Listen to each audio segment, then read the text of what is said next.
Share marketing Kannada ಚಾನಲ್ಗೆ ತಮಗೆಲ್ಲರಿಗೂ ಸ್ವಾಗತ. ಇವತ್ತು ಬಂದು 29 ಜನವರಿ 2025 ನಿಫ್ಟಿ 50ನಲ್ಲಿ ಏನಾಯಿತು, ಬೇಸಿಸ್ ಸೆನ್ಸೆಕ್ಸ್ನಲ್ಲಿ ಏನಾಯಿತು, ಸ್ಟಾಕ್ ಮಾರ್ಕೆಟ್ ನೋಡ್ಕೊಂಡು ಬನ್ನಿ. ಸೆನ್ಸೆಕ್ಸ್ ಕ್ಲೋಸ್ ಆಗಬೇಕಿರೋದು ಒಂದು ಒಳ್ಳೆ ಏರಿಕೆ ತರಿಸಿದೆ. ಸುಮಾರು 631.55 ಪಾಯಿಂಟ್ಸ್ಗಳ ಒಂದು ಏರಿಕೆ ತರಿಸಿದೆ. ಕ್ಲೋಸ್ ಆಗಬೇಕಾದ್ರೆ 76,532.96 ಪಾಯಿಂಟ್ಸ್ಗಳಿಗಿತ್ತು ಕ್ಲೋಸ್ ಆಗಿದೆ.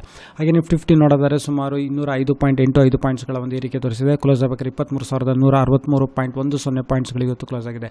ನಿಫ್ಟಿ 50ನಲ್ಲಿ ಯಾವೆಲ್ಲ ಕಂಪನಿಗಳ ಶೇರ್ಸ್ಗಳಲ್ಲಿ ಅತಿ ಹೆಚ್ಚು ಏರಿಕೆ ಆಗಿದೆ ಅಂತ ನೋಡಿದ್ರೆ, ಟಾಪ್ ಗೇನರ್ಸ್ ನೋಡಿದ್ರೆ ಭಾರತ್ ಎಲೆಕ್ಟ್ರಾನಿಕ್ಸ್ ಸುಮಾರು 3.47% ಒಂದು ಏರಿಕೆ ತೋರಿಸಿದೆ. ಹಾಗೆ Tata Motors, Wipro, SBI Life Insurance, Infosys, HDFC Life, Bajaj Auto, Trent ಶೇರ್ಸ್ಗಳಲ್ಲಿ ಏರಿಕೆ ಆಗಿದೆ. ಹಾಗೆ Coal India, JSW Steel, UltraTech Cement, Bajaj Finance, Tech Mahindra, Mahindra and Mahindra, Hindalco Industries, Grasim Industries, ಹಾಗೆ Sun Pharma, Kotak Bank, Tata Steel, HCL Technologies, Eicher Motors, IndusInd Bank, Adani Ports, TCS ಮತ್ತು ಅಡಾನಿ ಎಂಟರ್ಪ್ರೈಸಸ್ ಶೇರ್ಸ್ಗಳಲ್ಲಿ ಇವತ್ತು ಏರಿಕೆಯಾಗಿದೆ.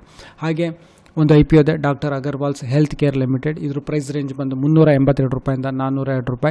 Minimum investment ₹13,370 demand ಇದೆ. ಇದು ಓಪನ್ ಆಗಿರೋದು ಇವತ್ತು, ಕ್ಲೋಸ್ ಆಗೋದು 31 ಜನವರಿ 2025 ಇದು ಕ್ಲೋಸ್ ಆಗಿದೆ.